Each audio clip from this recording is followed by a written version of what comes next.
While shopping at the mall, a child suddenly slams into my 5-month pregnant belly. Blood immediately pools on the floor. With trembling hands, I call my boyfriend, Garrett Holloway, and beg him to come get me as quickly as possible. But even after I am rushed into surgery and finally pulled back from the brink, he never shows up. But through the glass, I see him helping another woman into the hospital for a prenatal checkup. She only stumbled a little, and her husband got so worried. He brought her to the hospital right away. Some people are just luckier than others. Not everyone gets a man who cares for them so attentively. Listening to the nurses whisper among themselves, I tighten my grip on the miscarriage report in my hand. Then, I send a message to my family. I write, "Mom, I'll go with your arrangement. I'm not marrying Garrett anymore." The nurses finish their gossip and glance back at me, lying helplessly in the hospital bed, unable to move. Their expressions shifted from envy to contempt. They filed out of the room, but their deliberately lowered voices still carried through the door. A miscarriage at her age? Then why'd she go and get knocked up in the first place? I asked when I was filling out her forms, and she's not even married. Gosh. Who knows what she's been getting up to out there? I lay numb on the bed. My heart felt like it had been torn apart so many times there was nothing left to tear. My phone buzzed. It was a message from my mother. "Have you finally come to your senses? I've told you 1,000 times, sticking with a man while he builds himself from nothing is the worst deal a woman can make. You've been together for 5 years. You were carrying his child, yet he hasn't said a single word about marriage. What more proof do you need? Come home. We have more than enough money. You could find 100 men like him." Mom was the most clear-headed woman I'd ever known. Years ago, some broke nobody had chased her for 7 straight years, and she never once looked back. She poured every ounce of attention into herself and ended up marrying my father, a Prescott. I'd always thought she was shallow, that she didn't understand what love was. But it turned out I was the naive one, believing everything could be justified by it. I replied with a single, "Okay," dragged my weak body out of bed, and took a cab home.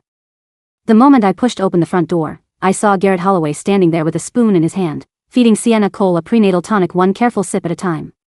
"Kira, you're back so soon." He stood up and set the bowl behind his back, guilt written all over his face. I recognized that tonic. It was for stabilizing a pregnancy. So he'd taken Sienna to the hospital and confirmed she was carrying a child. Sienna wasn't feeling well, so I told her to rest here for a bit, Garrett explained. He walked toward me with an ingratiating smile. "You're back early, so the baby must be fine, right?" I knew it. We'd been so careful, nothing was going to go wrong. Garrett reached out to touch my stomach, still smiling. I slapped his hand away before he could touch me. He froze where he stood, the smile disappearing from his face. Sienna spoke up from the side, quick to defend him. "Kira, Garrett was really worried about you.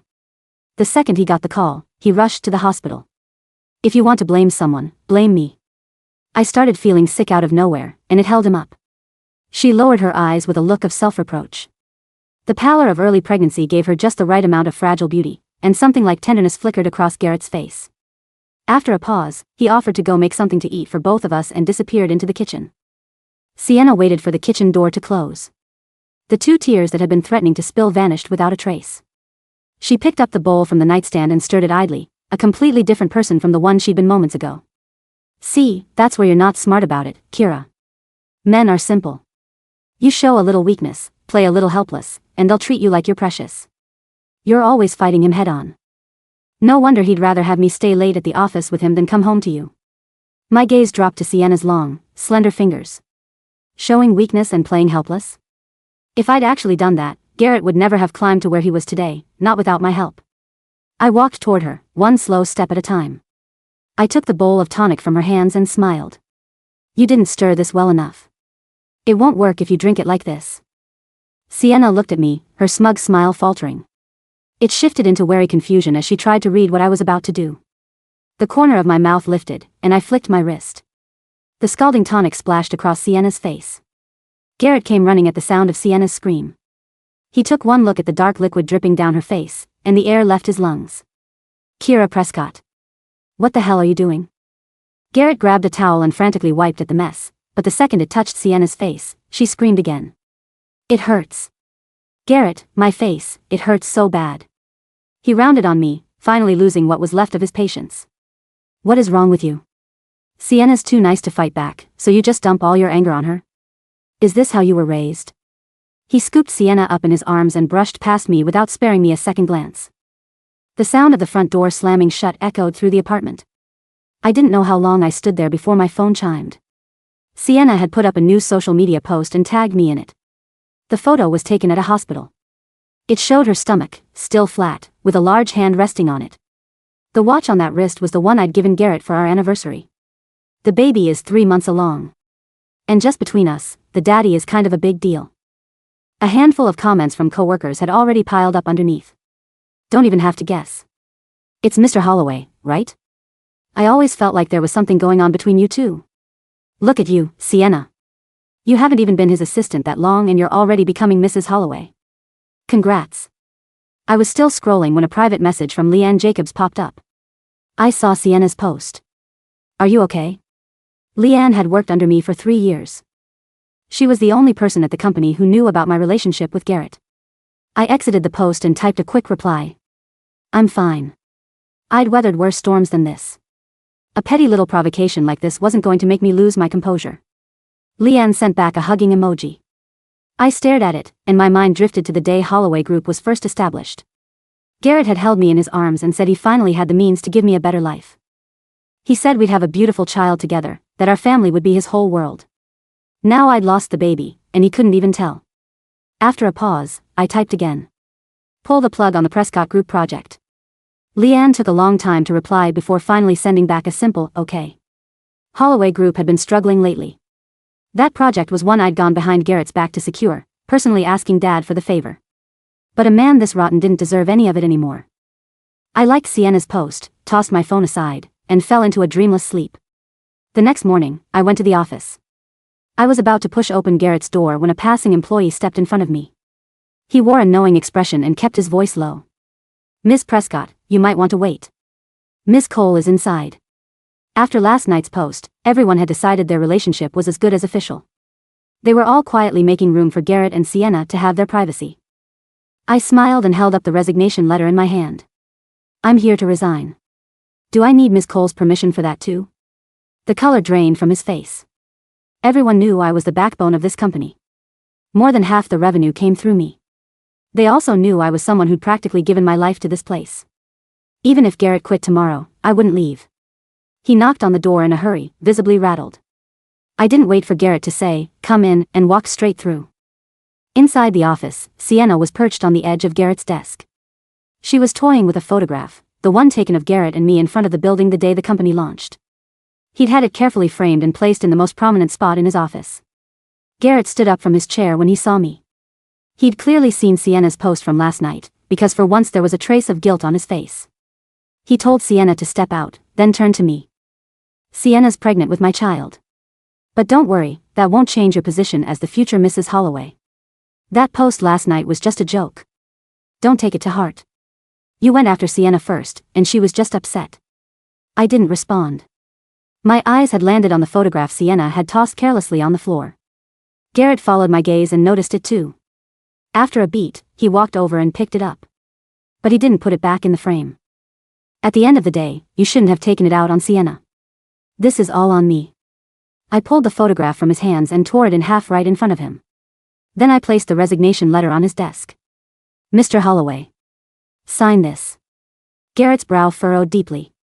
He instinctively reached for the torn pieces, but the moment he registered the words, resignation letter, his expression twisted into fury. Enough. Kira, what the hell do you want? I met his gaze calmly. To make room for Sienna. That shut him up for a second, and his face went white with anger. Then something clicked, and his voice dropped low. Did you go running to your mother? This is her idea, isn't it? She's never liked me, always finding some new way to make my life difficult. If she's got that much free time, maybe she should keep a better eye on her own husband and clear some space on the tabloid front pages instead of. The slap landed before he could finish. My voice was ice. Garrett Holloway, a man pathetic enough to get his mistress pregnant, has no business talking about my family. Garrett stared into my eyes, and something in them made him flinch. Before he could say a word, a scream came from outside. A female employee burst through the door, panicked. Mr. Holloway. Something happened. Sienna, she's bleeding, there's so much blood. He shoved past me before she had even finished speaking. The corner of the desk caught me right in the lower abdomen, and a wave of cold sweat broke over my entire body. I slid to the floor. Blood was already spreading between my legs. The employee who'd rushed in saw me and scrambled over. "Miss Prescott? Are you okay? Someone call an ambulance." They got me into the ER fast enough that there wasn't any lasting damage. Mom called while I was still at the hospital. She sounded furious. "Garrett just called and told me to stay out of your relationship." What is that supposed to mean? He can't even keep his own company from falling apart, yet he's got the nerve to cheat. And then he has the audacity to come swinging at me about it? "Where are you right now?" "Come home." I told her where I was. There was a long silence on the other end before she let out a cold, bitter laugh. "He put you back in the hospital again?" "Fine. Don't worry about it. I'll handle this." Time for Holloway Group to go under. After the call ended, I sat in the hallway and waited quietly for the results. Just then, Garrett came out of the room next door with Sienna leaning on his arm. The second she saw me, Sienna's eyes went red and fat tears rolled down her cheeks. Garrett stared at me, his face dark. "You practically made Sienna lose this baby. Are you happy now?" I didn't even look up. Sienna's been scheming so hard to take my place. Funny how it never occurred to her to just ask me for it. I smiled and added, I would have given it to her. "Kira." Garrett roared, his expression murderous. "How long are you going to keep this up? I already told you, nobody is taking your place. What more do you want?" I rested a hand over my flat stomach and looked at Garrett with a smile that didn't reach my eyes. "Garrett. Let's break up." The angry words he was about to say died in his throat as something seemed to occur to him. He pinched the bridge of his nose and exhaled. "Forget it. You're pregnant. I'm not going to argue with you. But I'm telling you one last time, stop saying things like that." His eyes were cold when they settled on me. "You're carrying my child. If you leave me now, where are you going to go? Who's going to want you?" I almost laughed. He sounded exactly like the impression Mom used to do when she was trying to talk me out of being with him, the voice a man got when he decided a woman couldn't leave. It was identical. The door to the exam room opened and the doctor stepped out, chart in hand. "Kira Prescott? The scarring from your recent miscarriage hasn't fully healed yet. You'll need to be very careful to avoid any further trauma to the area." "Understood. Thank you, doctor." I took the chart.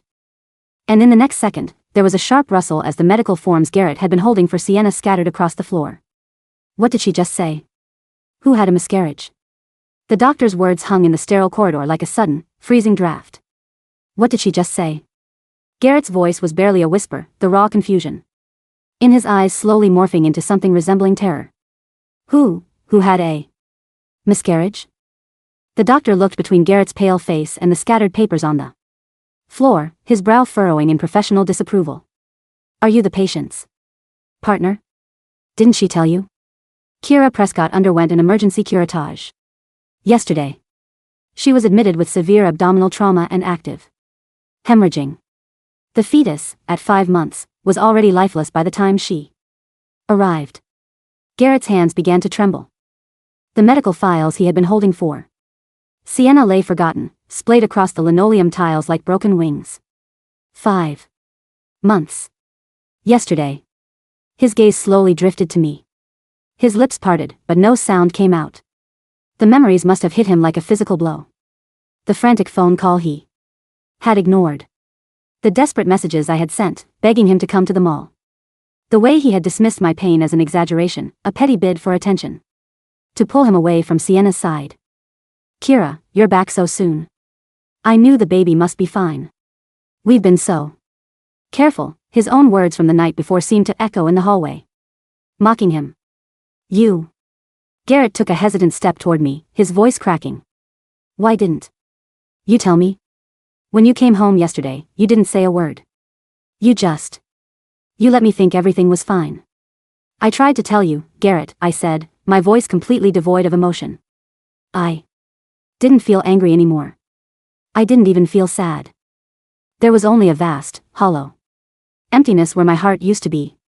"I called you 3 times while I was lying in a pool of my own blood. Do you remember what you told me?" Garrett's face drained of what little color it had left. "You told me that Sienna had stumbled and was in shock, and that I needed to stop being so selfish," I continued, my gaze steady. "You told me you couldn't leave her. So, I stopped waiting. I stopped expecting anything from you. When I came home, I saw you feeding her. I realized then that my baby and I were never your priority. Why would I waste my breath telling a stranger about my grief? Kira, no, that's not. Garrett lunged forward, trying to grab my hands, but I stepped back, letting his fingers brush empty air.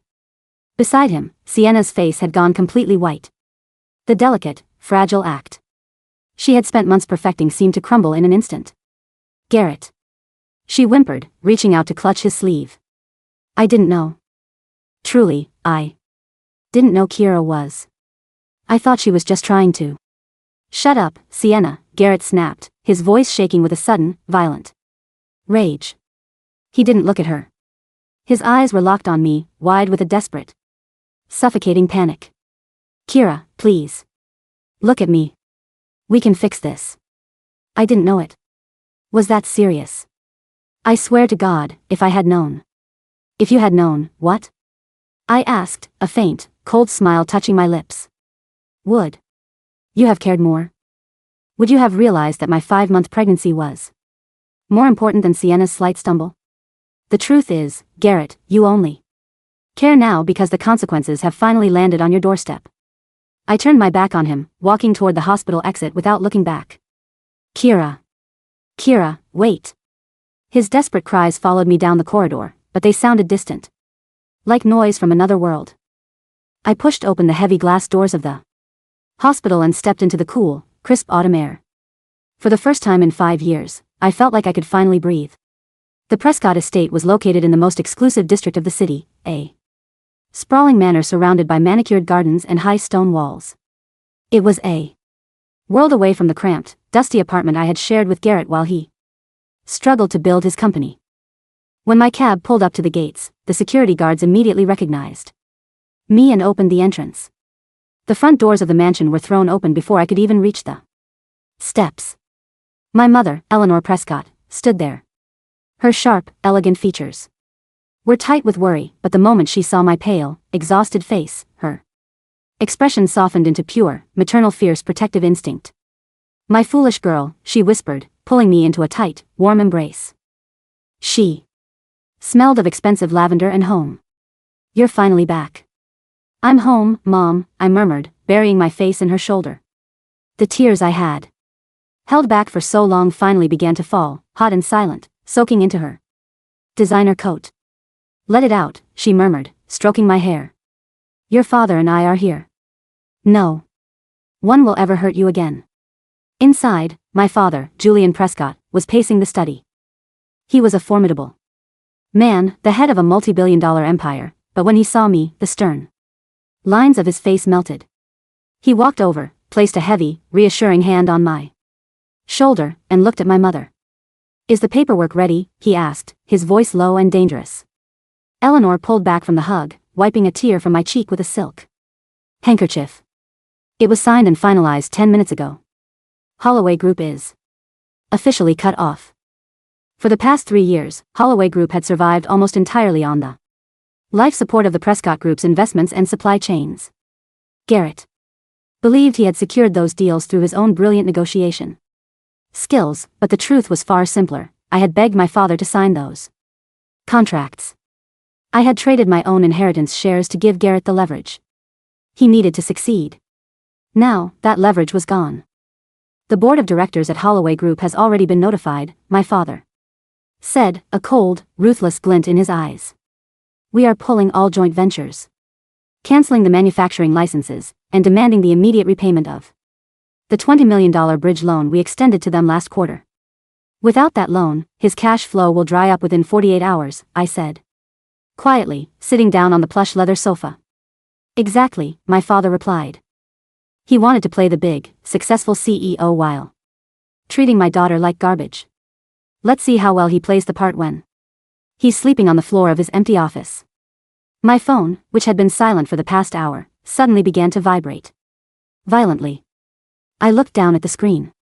It was Garrett. Over 30 missed calls and 50 unread messages. I unlocked the phone and opened his latest message. Kira, please. The bank just called. They're freezing our commercial lines of credit. The Prescott Group just issued a formal termination of our master agreement. What is going to happen to us? What is happening to the company? Please call me. We need to talk. I'm waiting for you at the apartment. I stared at the text, feeling a profound sense of irony. What is going to happen to us? He still thought there was an us. He still thought his company's survival was my responsibility. I didn't reply. I blocked his number, deleted his contact, and handed the phone to my mother's assistant. Get me a new number. And make sure none of my personal details are linked to the old one. Right away, Miss Prescott, the assistant said, bowing slightly before leaving the room. My mother sat down beside me, taking my hand in her warm, manicured ones. Your father has arranged a dinner next week. It's a high society charity gala, but more importantly, it's your official reintroduction to the family business. It's time the world remembers who Kira Prescott actually is. I looked at her, seeing the fierce determination in her eyes. Thank you, Mom. You don't need to thank me, sweetheart, she said softly. You just need to heal. Leave the rest to us. Meanwhile, across the city, the Holloway Group headquarters was in a state of absolute panic. Garrett stood in the center of his office, his hair disheveled, his tie loosened, and his eyes bloodshot. The phone on his desk was ringing off the hook. Assistant managers and department heads were practically banging on his door, demanding answers. Mr. Holloway. The supplier in New Jersey just halted our shipment. Mr. Holloway, our lead developer, just resigned. She said she's taking a position at Prescott Group. Garrett, the auditors are here. They say they need to review our books immediately because of a suspected breach of contract. Get out. All of you, get the hell out of my office.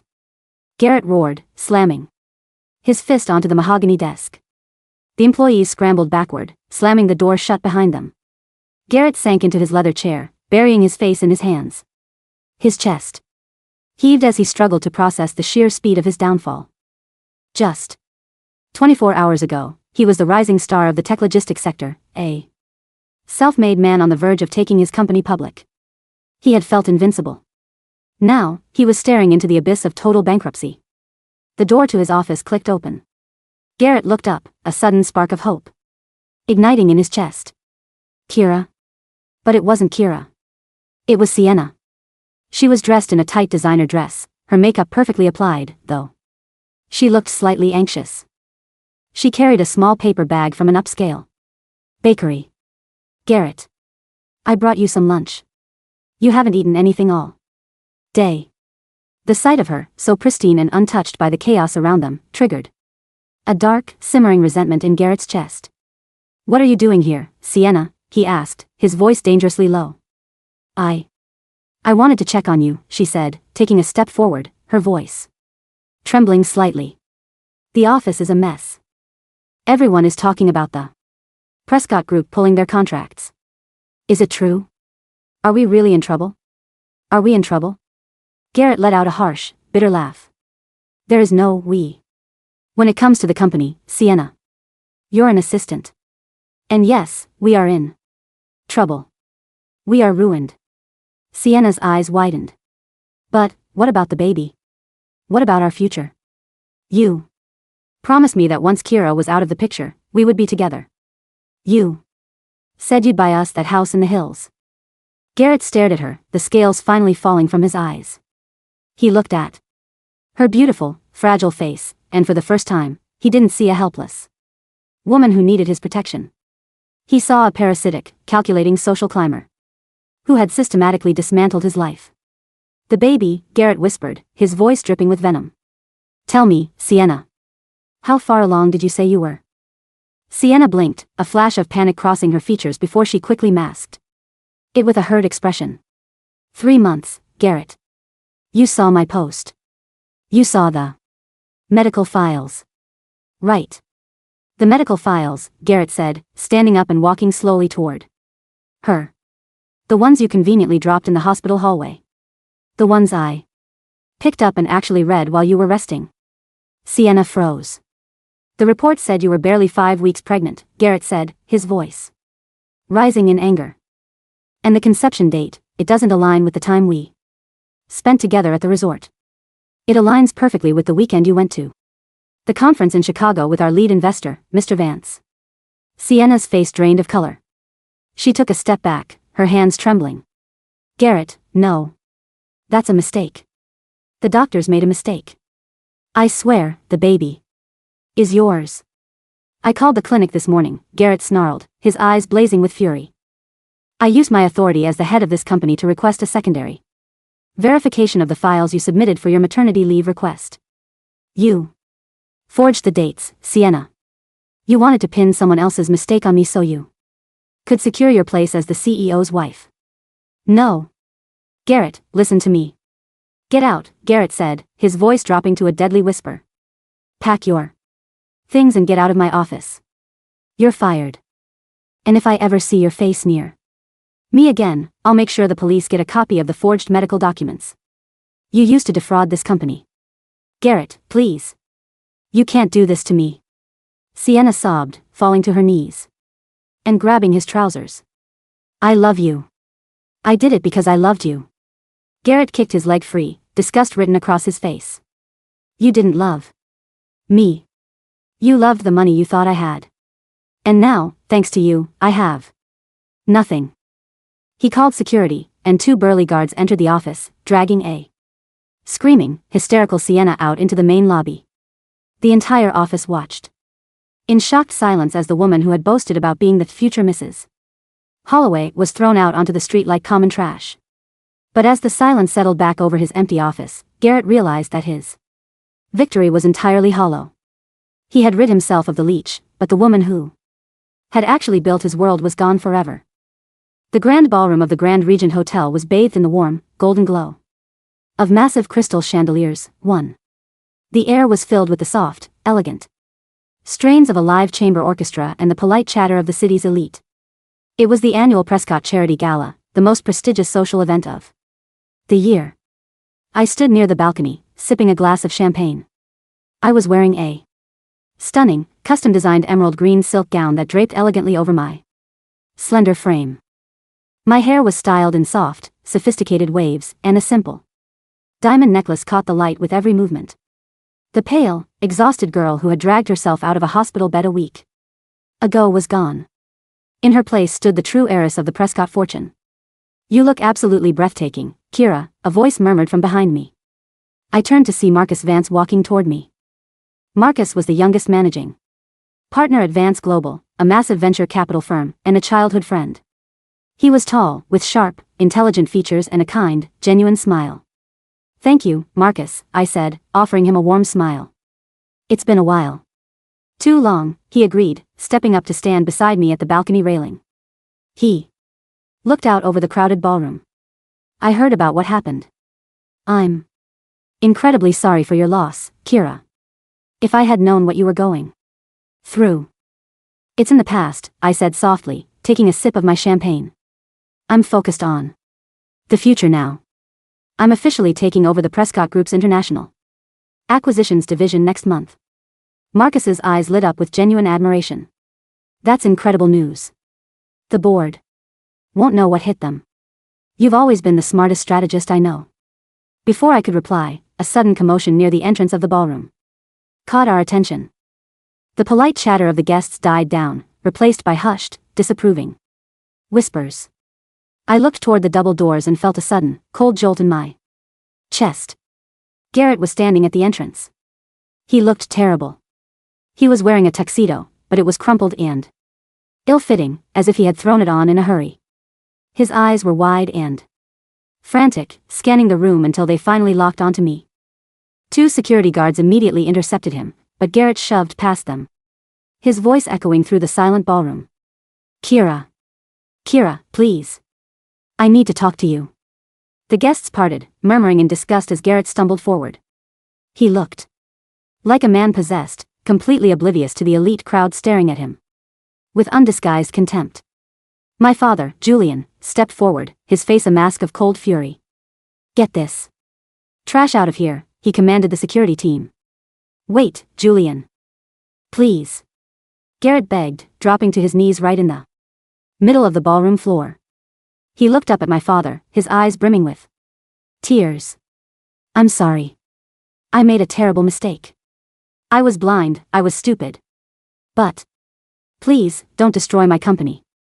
5 years of hard work, everything I built, it's all going to be gone by tomorrow morning if you don't sign the waiver. My father didn't even look at him. He simply signaled the guards to take him away. Kira. Garrett screamed, turning his desperate gaze toward me. He crawled a few inches forward on the polished floor, looking completely pathetic. Please. Kira. For the sake of the 5 years we spent together. For the sake of the love we had. You can't do this to me. I walked slowly down the steps from the balcony, Marcus staying close by my side. The crowd watched in absolute silence as I stopped a few feet away from where Garrett was being held down by the guards. I looked down at him. There was no hatred in my eyes. There was no anger. There was only a profound, crushing pity. The 5 years we spent together, Garrett? I asked, my voice calm and clear, carrying easily across the silent room. You mean the 5 years where I worked 80-hour weeks to keep your company afloat while you spent our savings on designer gifts for your assistant? The 5 years where I sacrificed my own health, my own dreams, and ultimately my child's life, while you were too busy feeding her prenatal tonic? A collective gasp rippled through the crowd.